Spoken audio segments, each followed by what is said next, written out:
3, 2, 1, 0. All engine running. Liftoff. We have a liftoff. It's Monday. It's Monday. It really is. 7 o'clock. And that can mean only one thing. It's time for Reading the Signs, where me, Comedy John Ryan, and my comedian pals from all over the world are going to be talking about comedy, well-being, why we do it, how we cope. And that's where we need your help. We need you to send us your top tips for well-being. Be part of the show. Drop a comment in the box on YouTube, on Facebook, on Twitter, on the mensradiostation.com website. It's going to be a great show, much better than last week.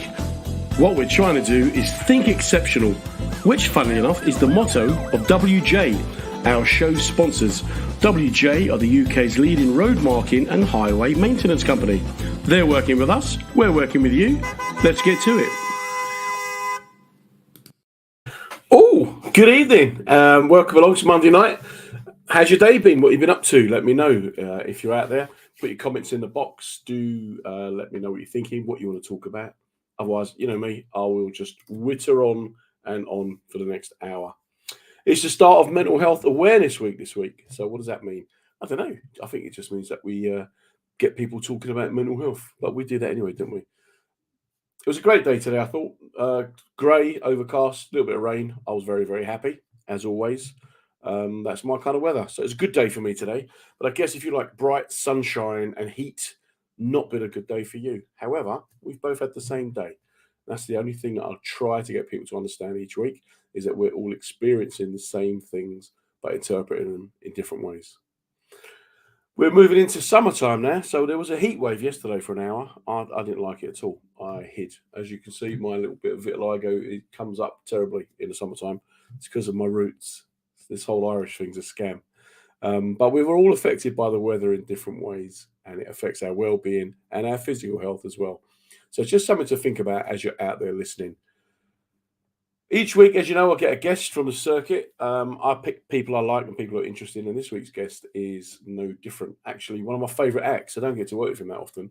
But what I've always liked about him is that he can do clever and he can do silly in the same set. He's pretty fearless on stage.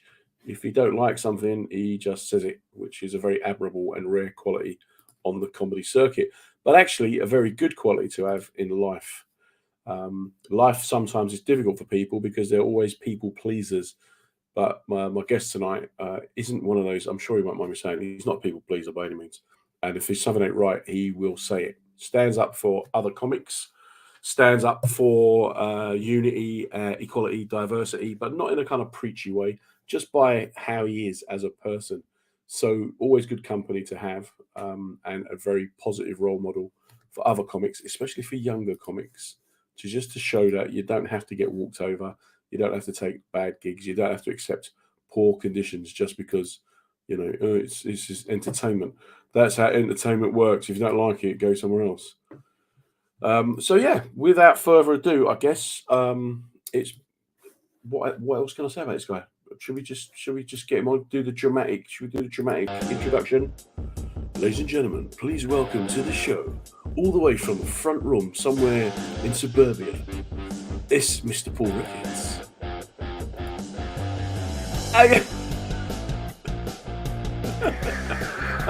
How you doing, mate? You good? Yeah, I'm good. It's been an interesting day. I've survived it. I'm here. Was it a good day, weather-wise, for you? Does it work for you? Yes, I like. It was a bit muggy, and I don't mind a bit of muggy. It makes the muscles a bit looser. Yep, I think that. I like to be works. Loose-limbed. That's what I like. Depending on loose limbs rather than loose muscles, that can get a little bit awkward. If anyone's going to make any comments, if you are making comments through any page other than my own, if you could stick your name on it so I can work out who you are, because of the rules and algorithms now with StreamYard, it doesn't tell us. So, dear Facebook user who said, when I have my dips and blips, you encourage yourself to go for a walk, try and find something to take a photograph of and release the creative within. Yeah, good shout. That's good exactly way of, what I do. I'm a big fan of going for a walk. It's something I've done since I was a kid. I just my cousin used to think I was, Yes. Is there something special about how you walk, mate? Is that what you're saying? Yeah, I've got one of these Walk. John Wayne walks, which is so my shoulders roll from side to side. And I used to have a mate who had an up and down walk, and people used to laugh at us when we used to walk together. So in the end, we started jogging, thinking that would take. So he ended up looking like a cut price Batman and Robin, Mate, sort of running that's around the streets of our local town. Del Boy and Rodney. Yeah. Brilliant, brilliant. So, mate, tell us about yourself. As a kid, where are you in the family? Got brothers, sisters? I've got a younger brother and I've got an older sister. Sister is only 18 months older than me. My brother is 14 years younger than me. Wow. So he was born just at the right age for us to do lots of babysitting. Wow. So it turned out nice. Well, I don't know if it did turn out nice for him. I took him because my mum works nights. My mum used to work she's retired now, but she worked in a mental hospital as a mental nurse. And at certain points at my life, she took me to the mental hospital because hang on. Yeah. So before we get to that, your mum would take you, and was it to work she was taking you? Was it for an assessment? Was it kind of because I go home with her at the end of the day as well? Before we get into that, can we just have a quick shout out to Dawn McNulty, Toby Foster popping in and say hello? Do you know Toby? Right. Cool. Yeah. Well, yes, he's never booked me, but I do know him. Toby, mate, look what happens when you pop up. Get this man on your bill at Last Laugh. Great act. Great guy to have on. So is it one of three then, are you saying? Yeah, one of three. The reason she took me there is this is a hardcore thing to start off with, but my mum left my dad because my dad was beating my mum up. And one of the earliest memories I've got is actually seeing my dad beat my mum up because it happened in our bedroom. And that sort of affected me. So I ended up doing this rocking thing, which is, you see chimpanzees in a zoo doing exactly that. They hold themselves and rock themselves.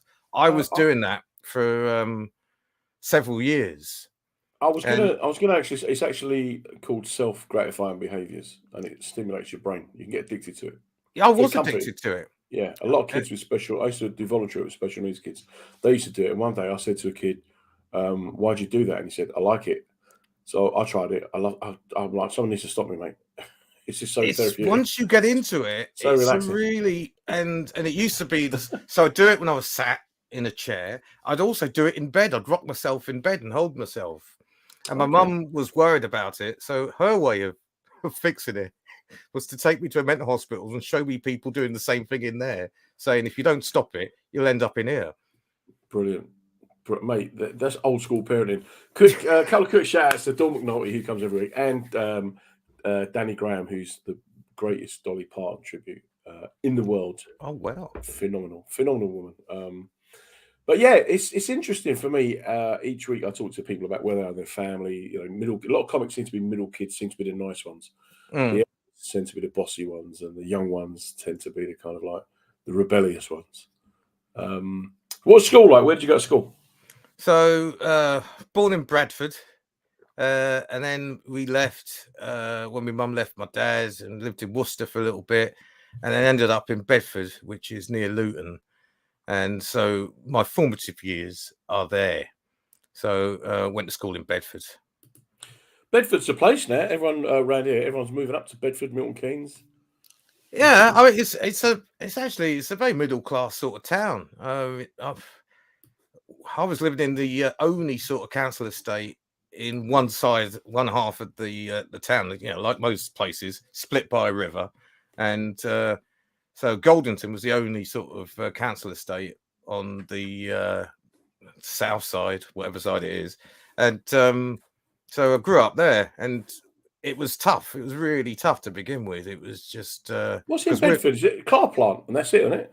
Well, that's the reason we moved there. My mum got a job in the local mental hospital, and my mum's boyfriend, whose house we were living in, he was working in Vauxhall. Right. Which he absolutely hated. I didn't get on well with this bloke, but as time goes on and you realise what they were going through in the 70s, it must have been, you have respect for the fact that they had to take a lot of stuff which they didn't need to take. Is that because they were living in Bedford? Yeah, I mean, he absolutely hated white people. My mum's boyfriend absolutely detested them. They weren't allowed to cross the threshold of our house. You weren't allowed in.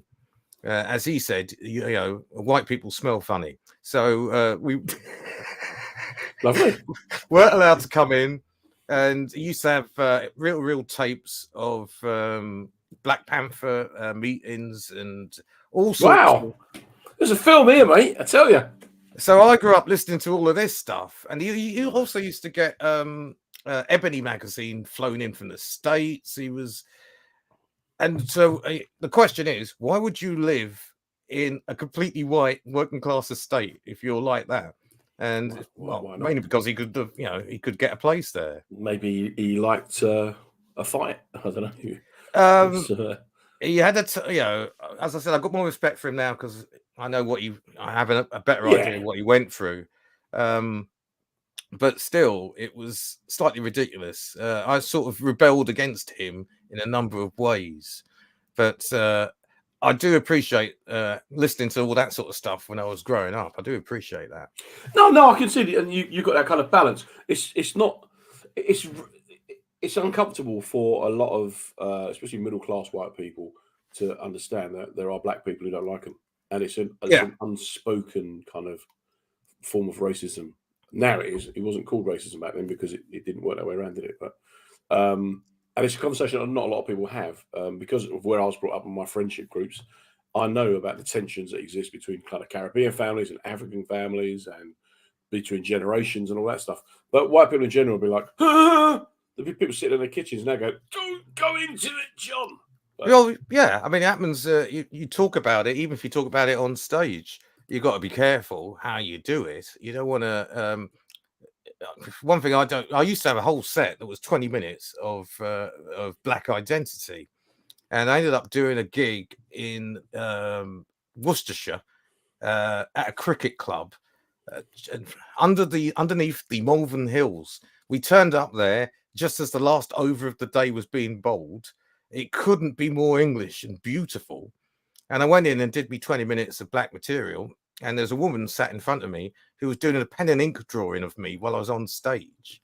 And I was thinking, Jesus, wow. I mean, they hadn't even heard of biros here. She's got, doing his pen and ink drawing. And she gave it to me at the end of my the set. And she just said, I have no idea what you're talking about, but thank you so much for coming here and doing it. And then her husband said, you know, the reason we moved here from Birmingham was to get away from people like you. Oh, lovely. And I thought, wait a minute, he's got a bit of a point. You know, why am I talking about stuff to an audience that's there's other stuff I can talk about?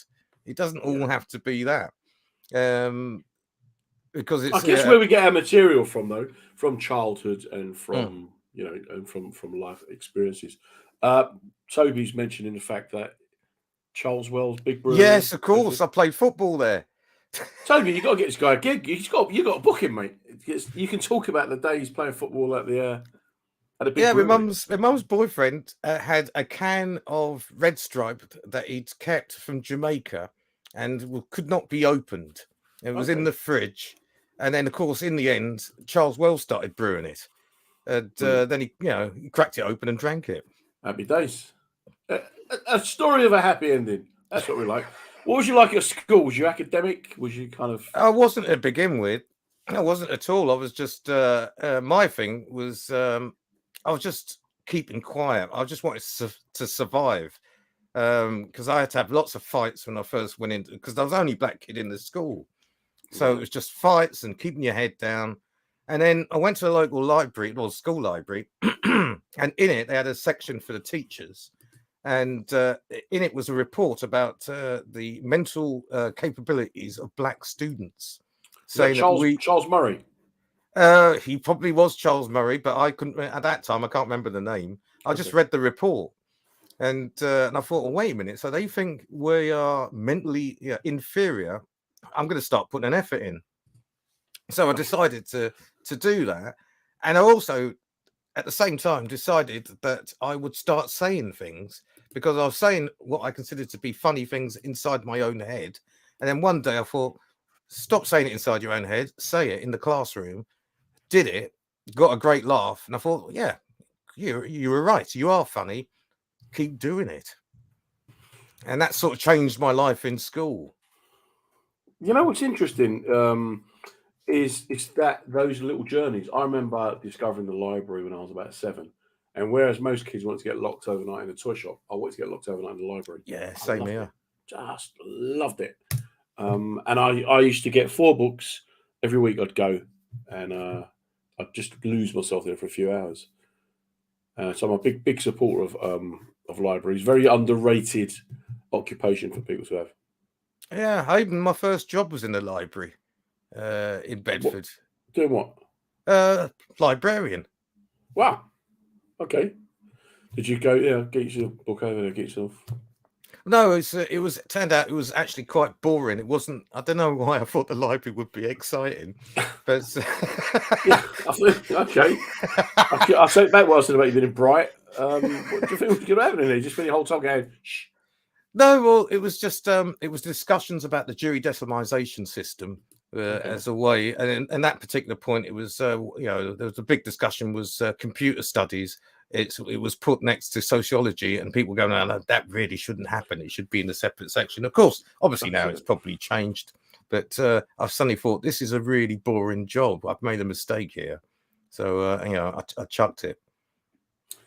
Okay. What did you leave school with a lot of qualifications?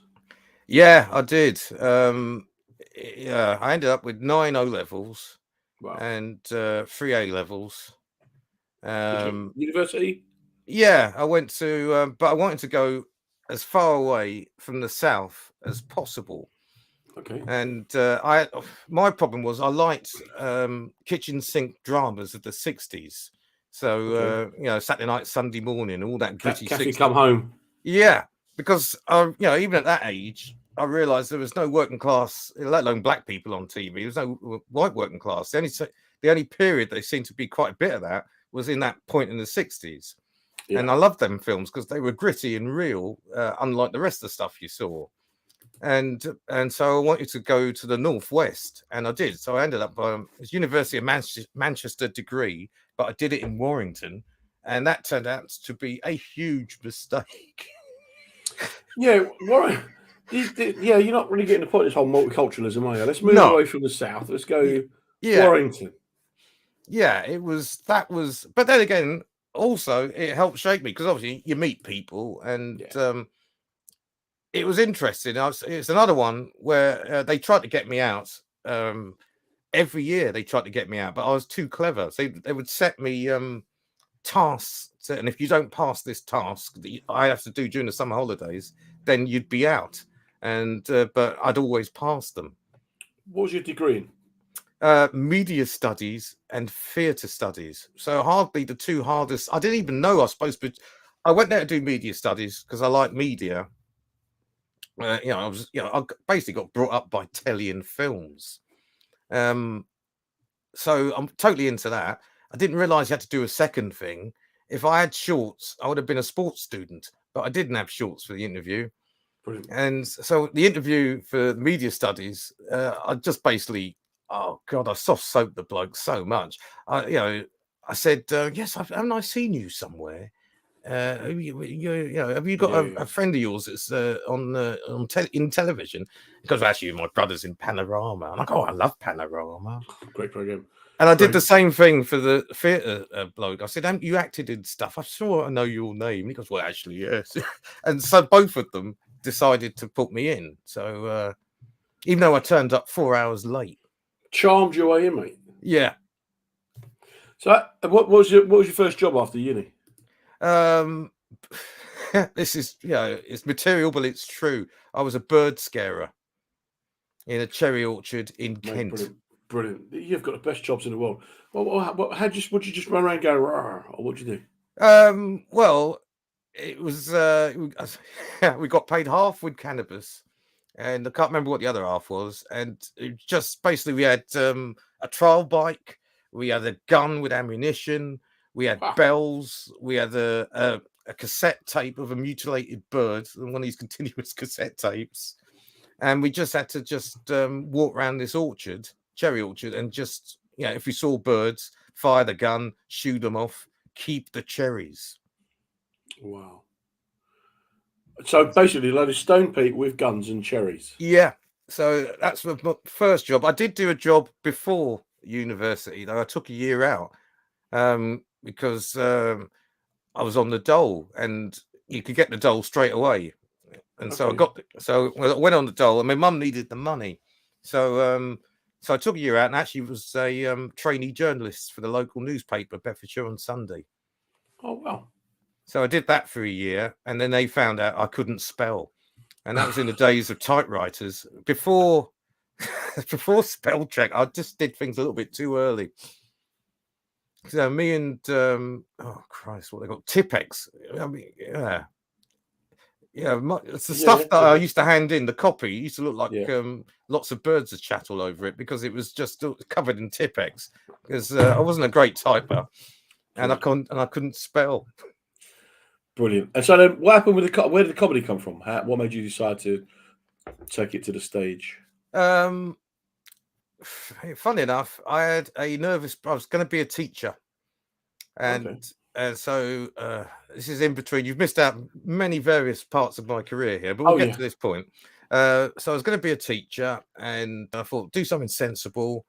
Started doing it, and a couple of things threw me off. One was that as a kid, I was dealing with 7-year-olds, and this kid came up to me and grabbed my leg and said, "Daddy."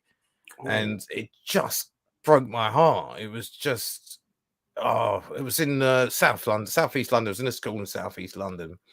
And then my dad died. And not that I hardly knew me dad. I mean, he's a famous Brixton face and alcoholic gambler. And, well, I had to go to his funeral. And I think I've only seen him 2 times in something like 40 years. Wow. And he comes from a family of very religious people, and they took over the whole funeral, and they used all the money that was left over to spend on his funeral. It was Albans, quite an expensive people who bury people. Undertakers.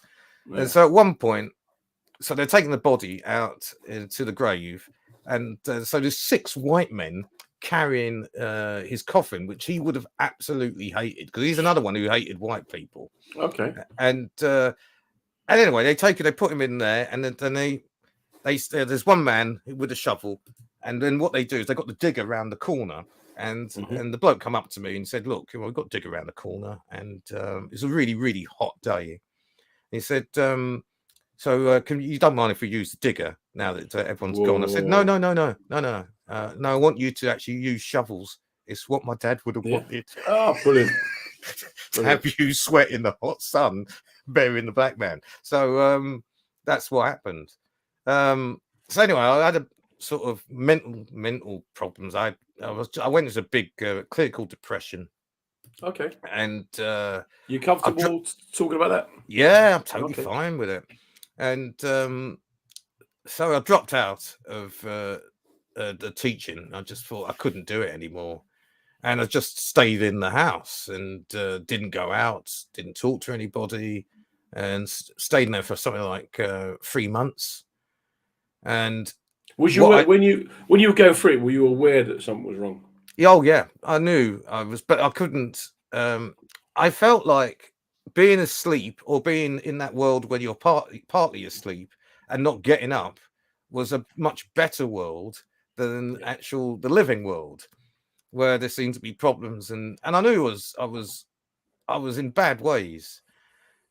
And so I was lucky enough that I did do one thing. I did have to get out of teaching.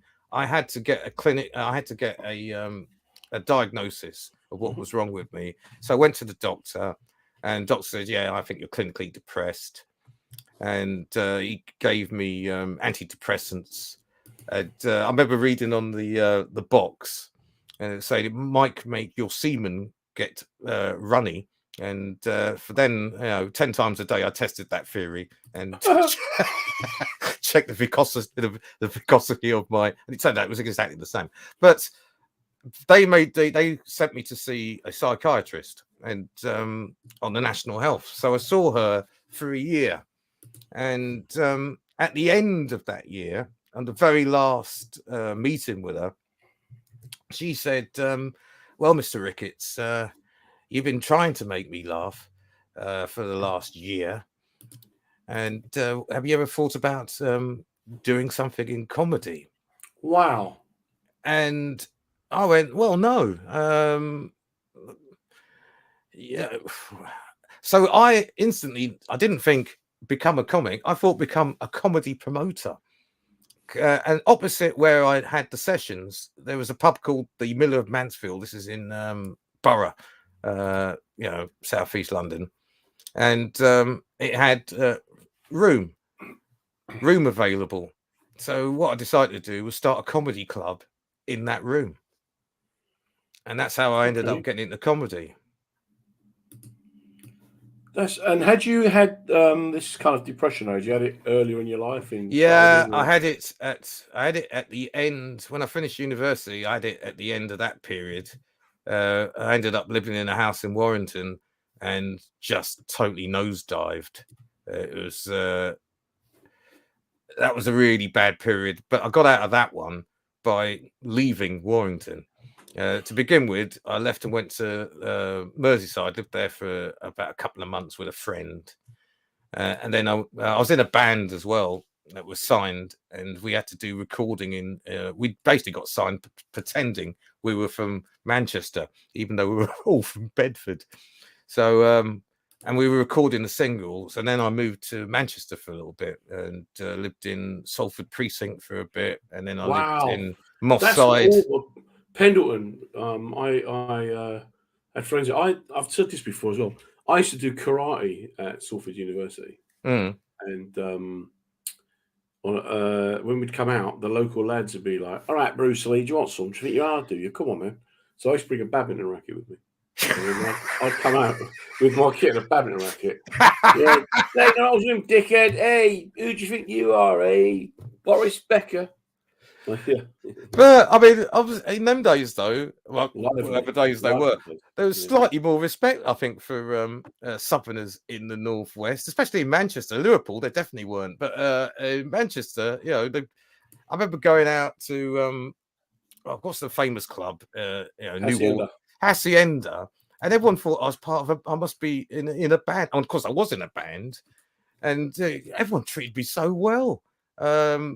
I did like Manchester at them, even though it was grim. It was because this is before Manchester. What I like about Manchester is that it's not afraid to totally rebuild and reshape itself. Well, to be fair, I think the IRA had a lot to do with that, didn't they?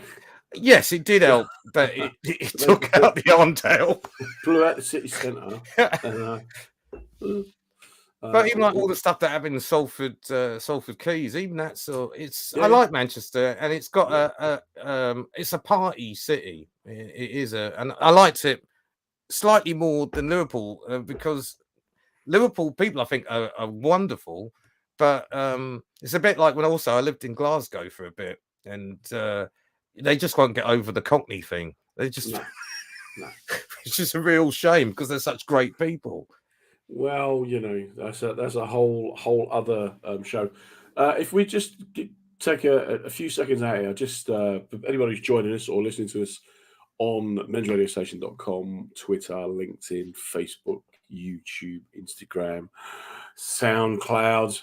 If you've come across us on the mensradiostation.com website or Dulux Radio, thanks for coming along. I'm John Ryan. Tonight I'm joined by Paul Ricketts, who's just, mate, you're just full of interesting stories, anecdotes, and honest questions, which is just, it's everything that we want in a guest you're bringing. Just want to quickly mention our sponsors, WJ, the UK's leading road marketing and hiring maintenance company.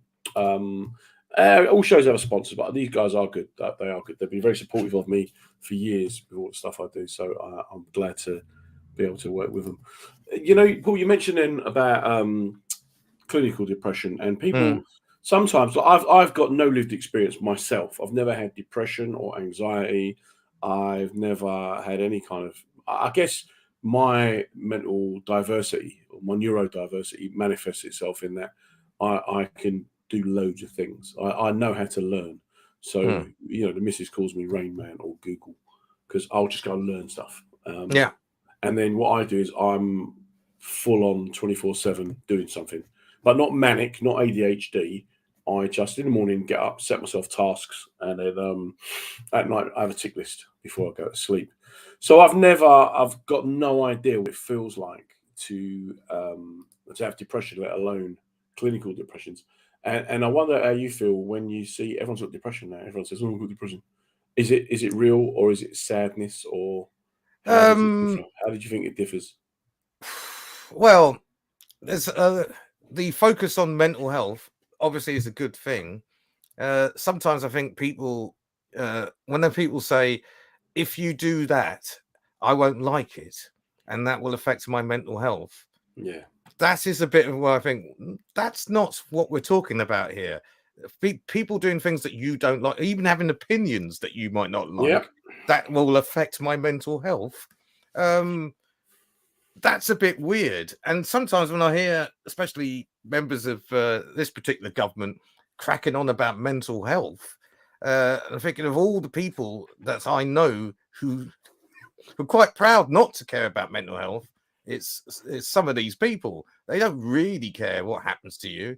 There's, Yeah, I think that's one of the great secrets, open secrets of life, though, isn't it? Is that at the end of the day, the only person who cares for you is you. And once you learn that lesson, I think it can make things a bit clearer. I remember when I was chairman of the trade union branch, going to a meeting, and these people saying, "Oh, like, they don't care about the management, don't care about us." And I went, "No, they don't. They don't care about you. I don't really care about you either, mate. I care about me.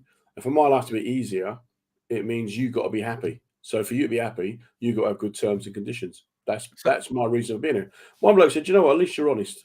No, I used to say, when I was a union organizer, I said exactly the same thing. I'd say to everyone I was, when I was a union rep, I would say, of course, you know that the reason I'm doing this is completely because of my own self-interest.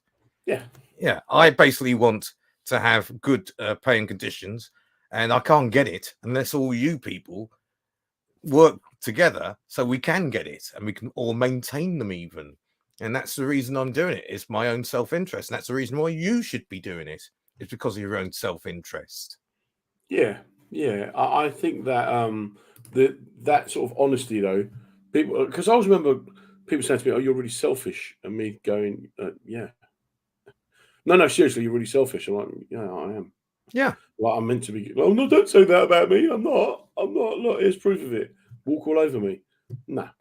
I mean, comedians are selfish by nature. I mean, when you think about, it's such a selfish thing to think that you can go up on a stage with a microphone with 100 watts per channel of amplification and let people have to listen to you while you talk about stuff that you want to talk about. Yeah. It's a fantastically selfish and also therapeutic thing to do. I do say, well, I'll say it now. In terms of my mental health, stand-up has been fantastic for it because instead of boring my friends by talking about all sorts of things that might have happened to me, making people laugh and getting paid for it, while still essentially talking about the same sort of things, is a great thing, and it gives you a sort of self-confidence that you wouldn't get from any other vocation. Did it help with your situation when you started doing stand-up? What was your first gig? First gig, well, I actually did do a gig at university, and I did a character called Bernard Black Manning. It's very similar to Bernard Wright-on, but it was years before that. Well, I just took Bernard Manning's jokes and switched all the racist ones and switched them round. Nice. And I did that in a working man's club in Warrington, and they bottled me off. No, so you may use ahead of your time. That's the thing. But I did the voice as well. I did everything. It was great. So for anyone listening who doesn't know, Bernard Manning, was it John Thompson? Yeah. Yeah. John Thompson had a character called Bernard Ryan, and he would say things like, Englishman, Irishman, black man, Pakistani walk into a pub. Isn't it beautiful? Multiculturalism. It was a complete play, wasn't it? It was a complete play on that thing. Just quick shout out, Rusty Ranks. Rusty, he's been my mate since I was very young. Yes, and fist bumps there, Paul. That is like a standing ovation you just got there, man. That's ultimate respect there. And of course, Robert Van Buren, mate. If you've got any input, Rob, please do put it in. We're waiting for Dave Sleet and his words of wisdom to turn up. He will at some stage. So, doing the gig then, did it immediately work? And was it cathartic? Did it help? Yes, I mean the first time when I did stand up in uni, which I can't, it don't count. I just did stream of consciousness stuff, and it worked. And then when I started doing it after properly, the first thing I did was I hid behind the characters. I did 2 characters. One was called Adolf Heckler, which mate, you can't put on a night and do these again for me. Well, we put on some tremendous nights. Some of my favourite comedy nights still the ones we did early on.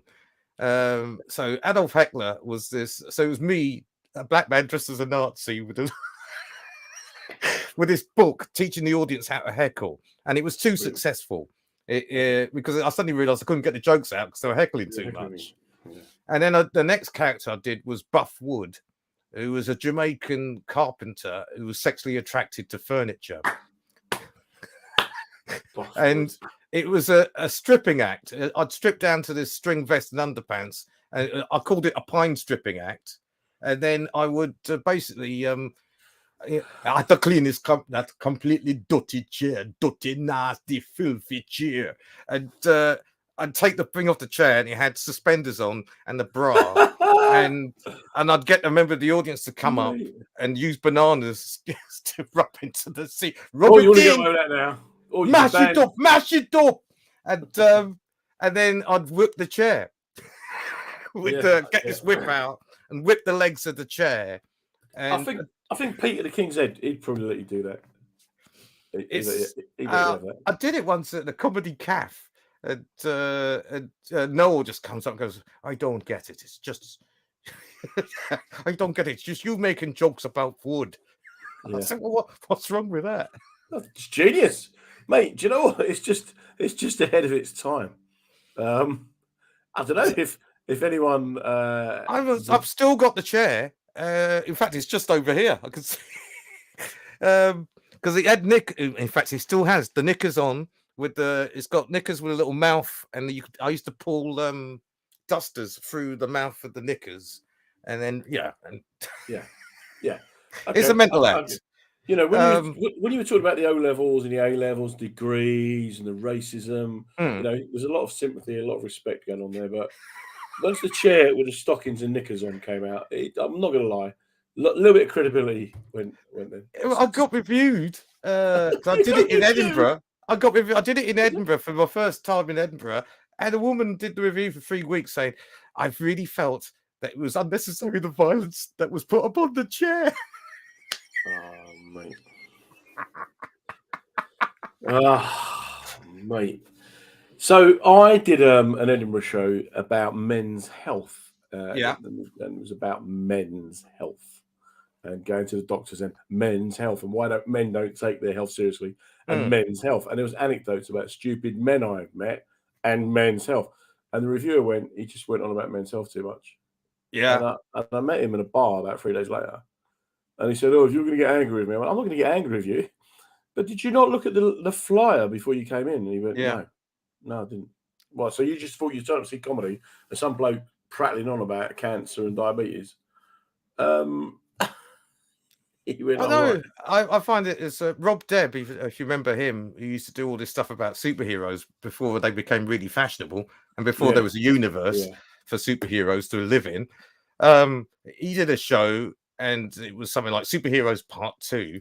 And the review started with, "I really don't like superheroes." Then why are you going to see this show and give it the bad review because you don't get it? I'm trying to think of who was it that the madness of King George V in America, they had to call it the manhood of King George, because they felt that Americans would have gone. We didn't see the first four, Yeah. mate. So how are you now then? So you're doing the gigs, you've done the music, you're like I said, you've got a good heart, man. You're always there for other people. You're very supportive Oh, of other thank you. acts and very supportive of the circuit. But how do your demons do they still come back? Do you still have that? Well, it turns out that I had a growth on my adrenal gland.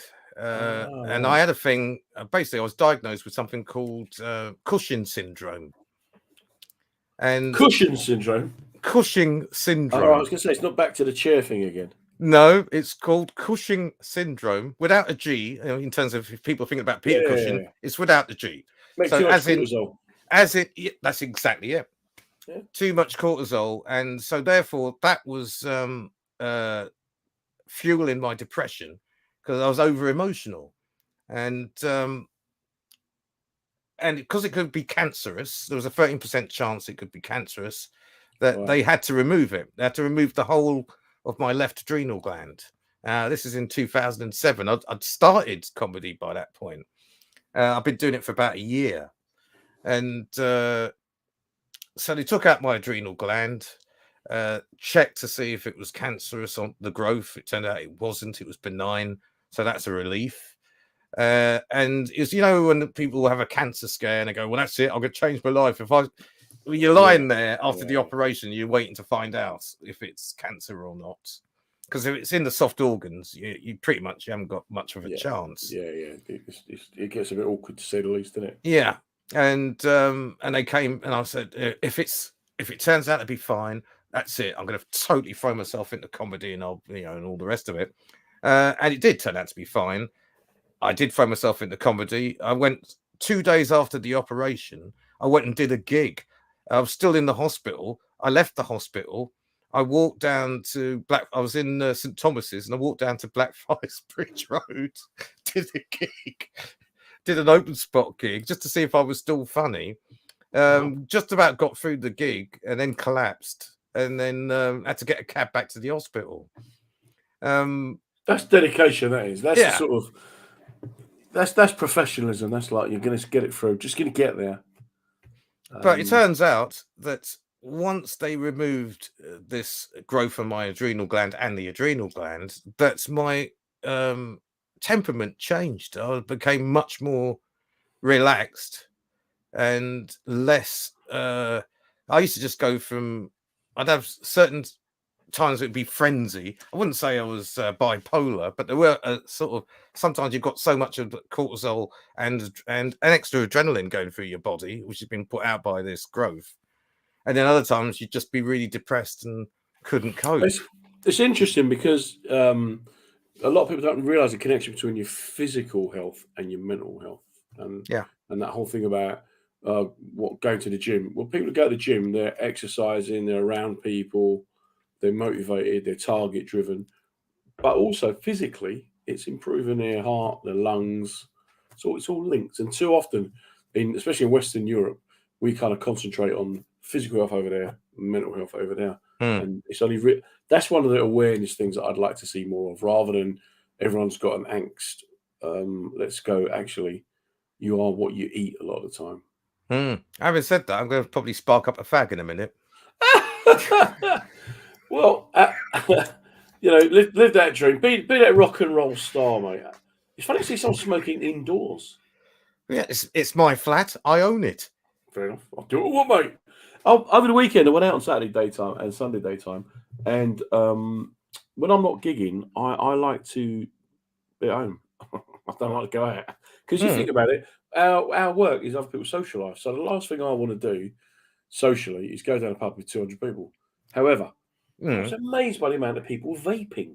Everybody seems to vape. Yeah.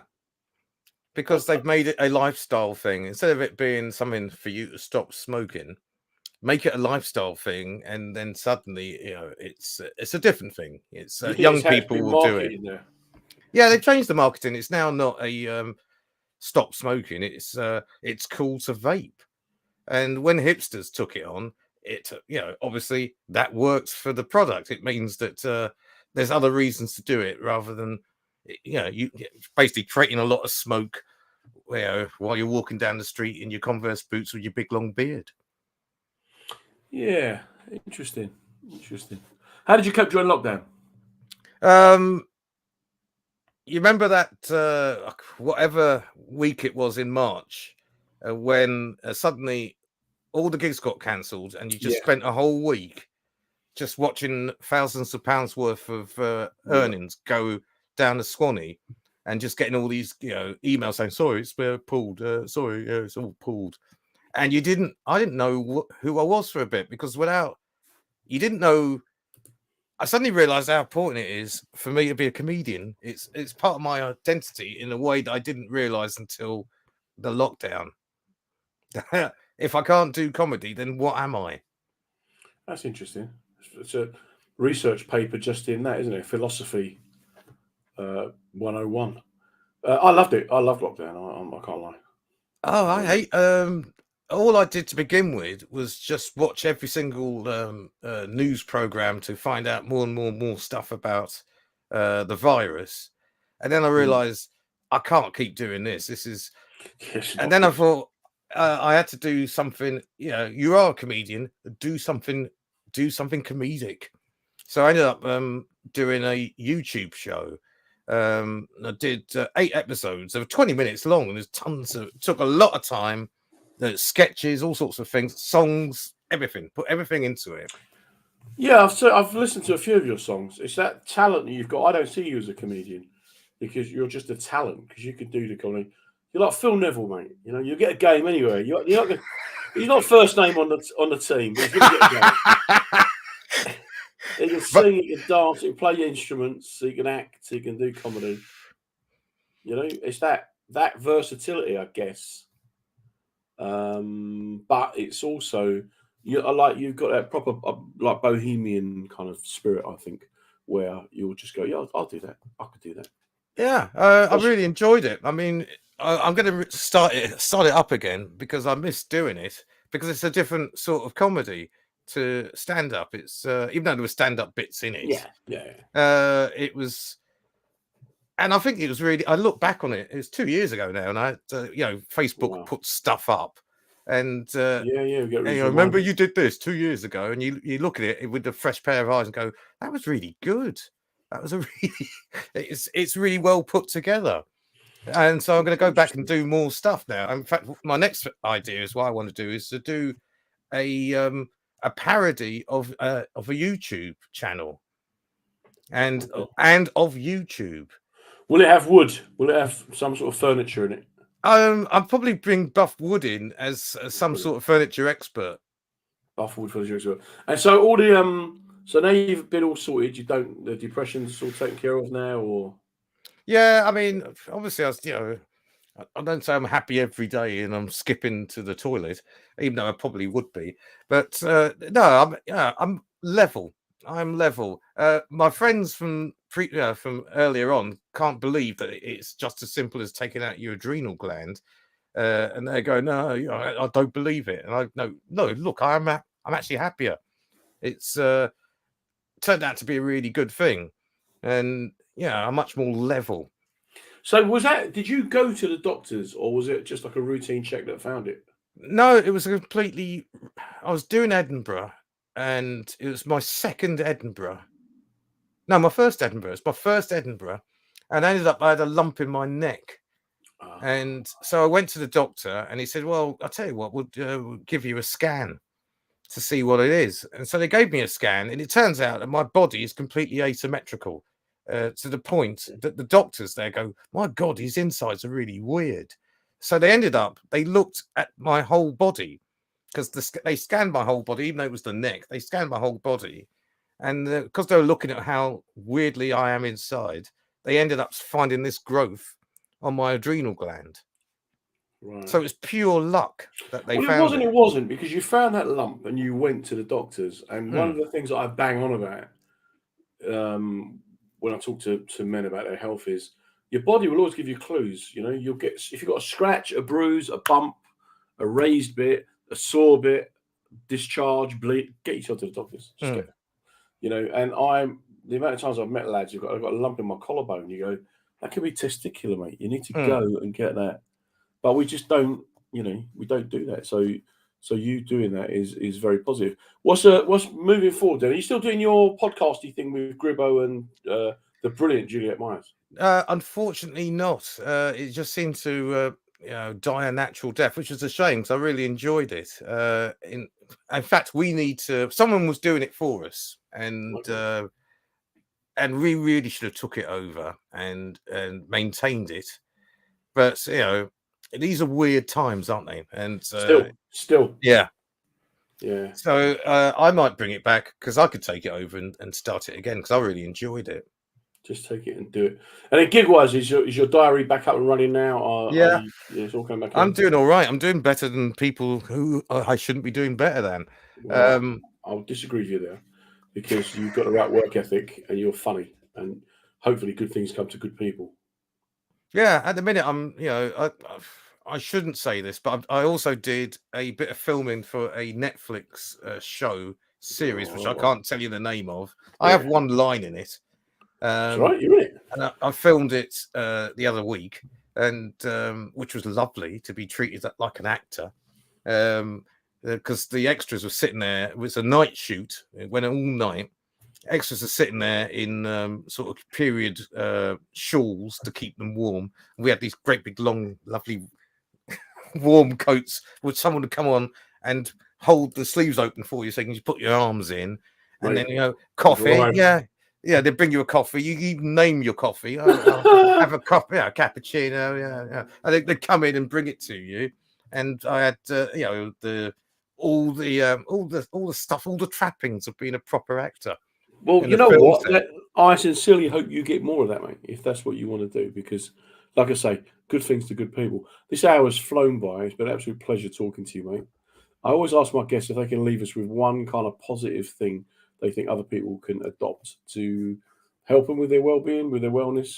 Well, I have 3 maxims which I apply to comedy, but it turns out that you can actually apply them to your whole life. And the first one is not everyone's going to like you, so don't worry about it. A great black comic called Felix Dexter told me that, because he thought I was trying too hard to be liked. And he said, look, you're nice enough as it is. Stop trying. For you. And, not everyone's going to like you. Don't bother about it. So, that stuck. The second one, which a lot of comics have told me, is don't get bitter, get better. So every time you're saying, oh, you don't book me and blah, blah, why's that person doing better than me? Get rid of the bitterness and just improve what you do. And I think that also applies to your life. The third one is Brian Damage told me this, and it's Ephraim. I'm not allowed to swear, so I'm going to say Ephraim, and that's his. You can be dismissive as you wish, as long as you're true to yourself. So you don't have to. Sometimes, it means also be fearless. Doesn't matter what do what you want to do. Be fearless, and just if it don't work out, then you can also dismiss it because at least you did what you wanted to do. I think that's, mate, sound advice. Like I said, absolute pleasure talking to you. Hopefully, I'll bump into you somewhere along the road. I'll see you at the next one. If not, I will be watching Netflix going, that was him.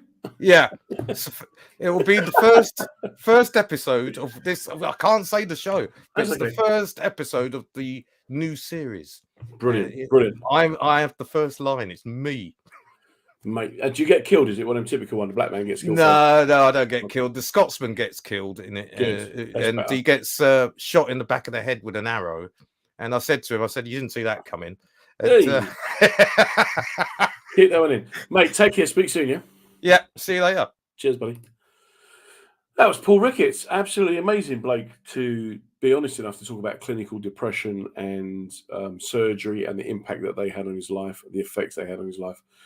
It always fascinates me when guests are honest like that, because it will start a conversation. I'm sure there are people who've listened to us today who will now think, you know what, maybe I will go and get checked at the doctors, or maybe I will go and just have a word with someone.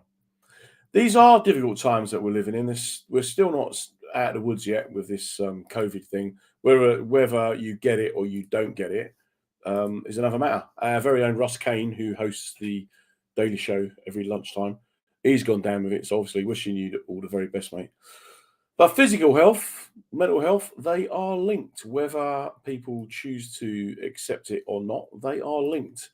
And depression is not, as Paul said, it's not just about being sad. It's not just about feeling a bit down. It's much, much more than that. It can really, really debilitate you. Symptoms to look out for if you're feeling sad, low energy, feeling worthless or guilty. Sometimes you have trouble sleeping. Sometimes you have trouble thinking. These are things to look out for. We're not talking like for a day or two, but if over a period of time this is affecting you, then it is just pick up that phone. Oh, you can't get an appointment at the doctor's. If it was your child or your partner, you would push the boat out to get that appointment. So do it for yourself. Put yourself, give yourself the same importance that you would give for the people that you love. If you are going through depression, you know what? It's not nice. It's not a nice thing to have.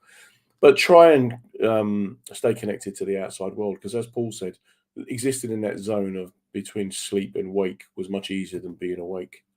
For those of us who don't have depression, finding a way to help people, that's going to help us as well. And to try and be part of a supportive network. It is Mental Health Awareness Week this week. My own little thing I'm doing is every day I'm ringing someone I haven't spoken to in over a year. And I'm quite sad to see the amount of people I haven't spoken to in over a year that I've got time for and feelings for. But you know what? I'm going to make that effort. But the thing is, when you ring people up, you haven't spoken to them, they're like, what's the matter? What's happened? Is something going on? Do try to be the difference or make the difference. Each week we're going to come along here. We're going to talk about people's lives, what they think, what they feel. We'll have a few little funny stories, a few little funny anecdotes, nothing too heavy. But, sometimes we've got to face the fact that these are tough times for a lot of people. If you are going through a tough time and you're able to get help, reach out and see if you can get someone to talk to from your friendship group or from your community. If you don't have anyone that you can think of, on the internet, mind.org, they are a fantastic organization. No one has to face a mental health problem alone. And the other people I always recommend are Time to Change. Time to Change are a great organization that's trying to challenge the stigma and stuff around mental health. It's really important we realize it happens to more people than you would know. And people don't realize that it can happen. One of the things that Paul mentioned that I just want to pick up on, it's about don't get bitter, get better. Sometimes people are bitter and they don't even realize it. Think before you speak. Think is a good acronym. THINK. T, is it true? H, is it helpful? I, is it inspiring? N, is it necessary? K, is it kind? Think before you speak. And the other thing that he mentioned about taking that, having that ownership and control, learn to say no. You don't have to go no. You can say, well, that sounds nice, I'm not available, or I'm really pleased that you've asked me, I can't do it, or sorry, I can't help you with that, or it's not a good time, or I'm not available at the moment. But always try to say it in a way that doesn't make the other person feel rejected, because you never know. Someone asking you to do something, they may be helping themselves by helping you. Every week on Monday at 7 o'clock, we will have another guest who will come on and just tell us a bit about their life. And they're always going to be interesting people. Maybe not on the telly, but they're guys who you would see on stage who would make you laugh your socks off. Do keep listening to mensradiostation.com and also womensradiostation.com. And stay safe, take care, just make memories, and I'll see you next week.